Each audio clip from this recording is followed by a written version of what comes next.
Hey friends, this is Evan. I want to tell you a short story about my family. I want to tell you a little bit about an article from the Wall Street Journal, and then I want to make a point about the coming election, which is now just a couple of weeks away, and everything that's going to be happening. My family likes to travel. We like to hit the road. We've got a big, huge passenger van. You might not know we have a lot of kids, 12 of them. And so when we travel, what is difficult for us is to find a place for us to stay. Because of that, we love Airbnb. We love VRBO. We love these companies that let us quickly and easily rent an entire house rather than trying to pack into a hotel room.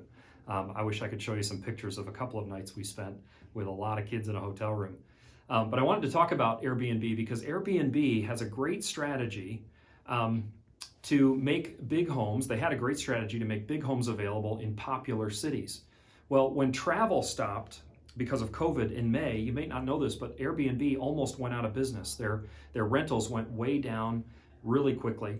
But what they were finding is that residents wanted to do local stays. And so they quickly switched their strategy from big cities visited by tourists. And now they were going to focus on local stays. Now, interestingly, Airbnb didn't change their strategy to focus on families with 12 kids. That wouldn't make any sense, right?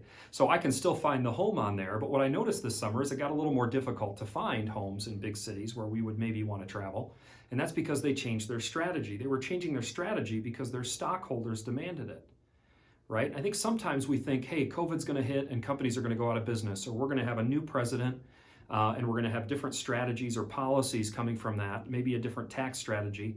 But I think the thing we forget sometimes is that these companies are extremely resilient and they're extremely connected to all of this information, and they're going to retool and reshape what they do, and they're going to become profitable again, many of them, very, very quickly. I think we miss that sometimes, that in the grand scheme of things with the stock market, 8 billion people in the world making decisions about companies to frequent or purchases that they want to make is a lot stronger than one leader, even of the United States, and the policies that might come from that.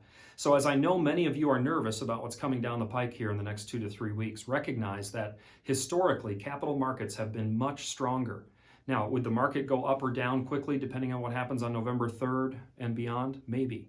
Oftentimes when markets shift because of that, the academics will call that noise. The market is going to shift up and down, but in the long scheme of things, in the long trend, markets are very resilient. Companies react to new tax policies, even to new regulations very quickly, and they find a way to be profitable again because their stockholders demand it. So don't be worried about that. If you have anxious thoughts or notes that you want to pass along to me, please do that. I'm having a lot of great conversations right now, and sign up for one of the upcoming events as well. Look forward to seeing you online. Thanks.